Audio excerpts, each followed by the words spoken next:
Today, in this project, we will learn how to make IoT Smart RFID door lock system using NodeMCU ESP8266, RFID MFRC-522 Module, or Relay Solenoid Lock and Blynk IoT platform.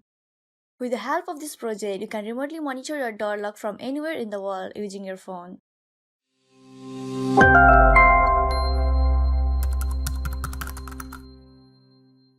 This video is brought to you by PCBUI.com. PCBUI.com is a one-step solution for all your PCB needs like PCB prototyping, assembly stencils, PCB assembly, etc. Currently, they are offering 10 pieces of 2-layer PCB at just $5. So, get your first prototype PCB ready from PCBUI.com. The link is in the description below. Just click on the PCB Instant Quote tab, then click on Quick Order PCB. Now upload your Gerber file and place your order.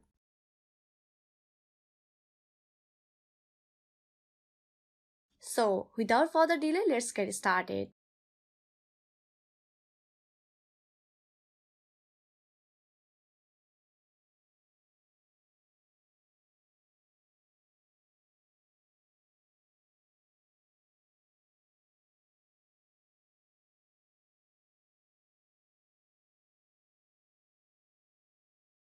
First of all, let's see the overview of this project.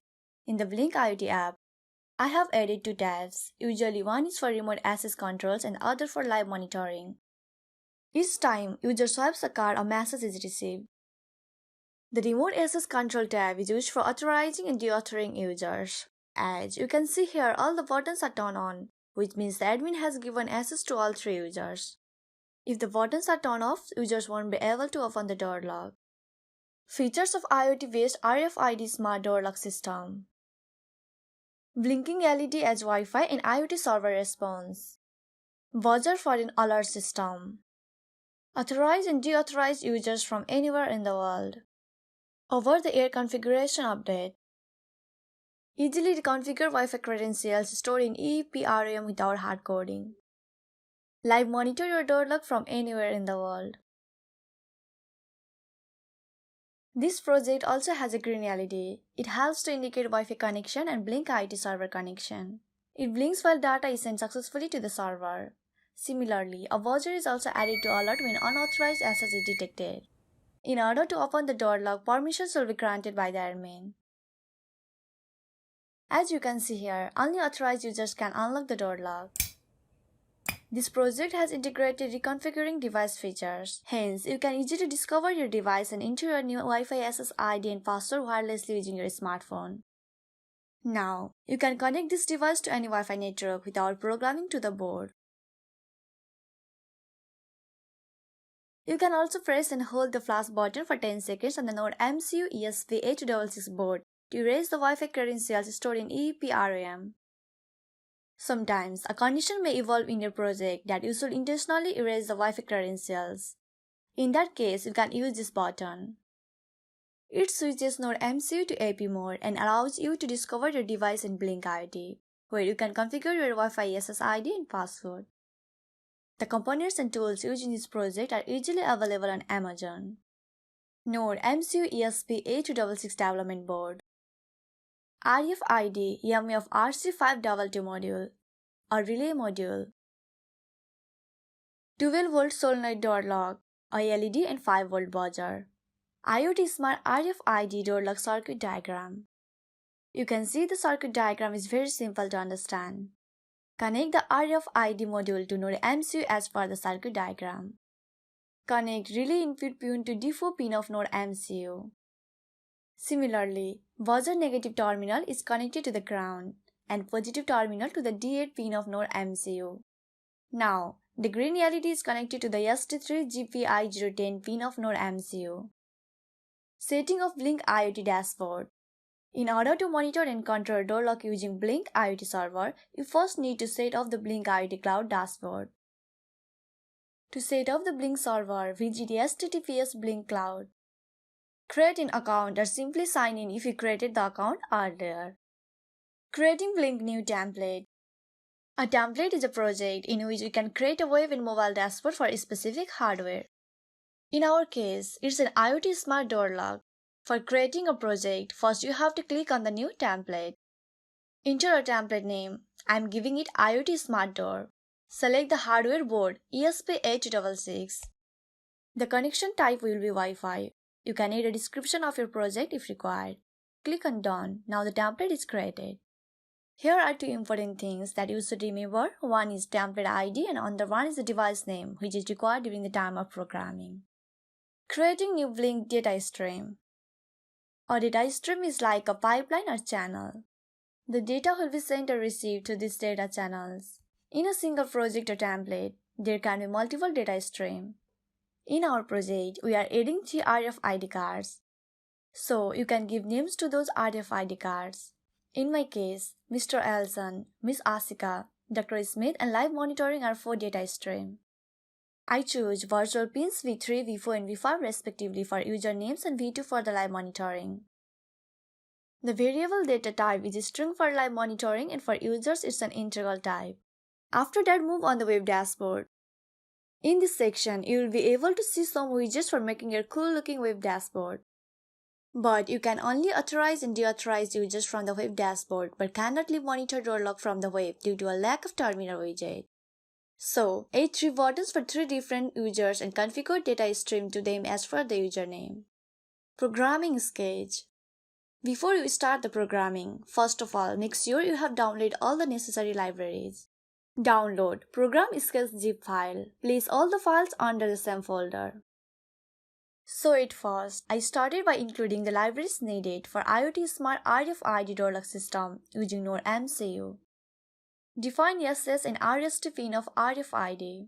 Define relay and buzzer pin. Create RFID instance. I have defined a timer here. Button 1, button 2 and button 3 are the integral type variable. All the buttons are assigned to 0. This means by default the user has no access to the door lock. Hence, the button value can be 0 and 1. 0 means no access and 1 means access is granted to the user. The terminal widget is assigned to the virtual pin V2.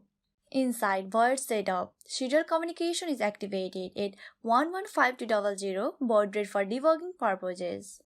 SPI bus and the RFID reader are initiated. LED relay and buzzer are used as output. IoT RFID is a user-defined function that is executed after every 1 second using this timer.setInterval function. In the loop section, timer.run and Blynk AZ.run function are initiated. In this void IoT RFID user-defined function, we read the RFID card, select the card and then print the UID in the serial monitor. The main logic behind this project is here. If the RFID identification matches the provided number and the button value is equal to 1, only it will open the lock and send a message to the serial monitor and Blynk virtual terminal for live monitoring. After a delay of 5 seconds, the door is automatically locked. You can change the delay value according to your requirements. For the demonstration, I am using a delay of 5 seconds.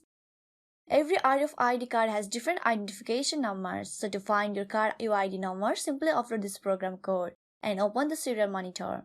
It will print the UID in the serial monitor, hence you can note them here in the program code. Similarly, the same condition is applied to 2 more cards. You can add as many cards as you want, using this if-else statement. When either of the condition becomes false, then else statement is executed. This will print the access and denied message to the serial monitor as well as the Blynk virtual terminal. After that, the warning will be given through buzzer.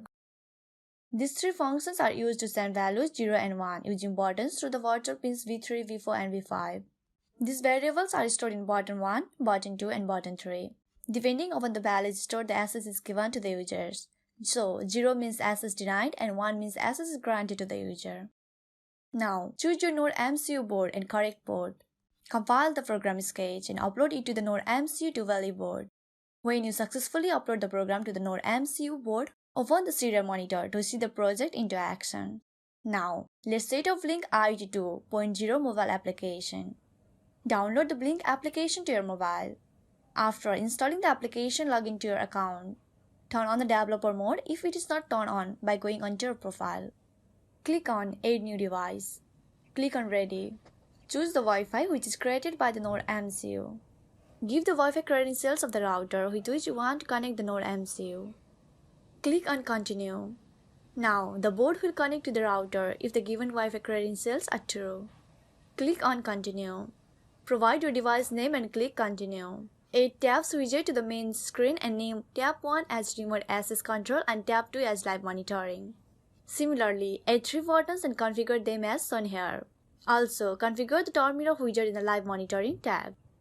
So, that's all for the mobile dashboard setup. Further, you can now authorize or deauthorize the users from anywhere in the world. Finally, we have successfully made an IoT-based RFID smart door lock system using NodeMCU ESP8266, RFID MFRC-522 Module, a relay module, a buzzer and lead.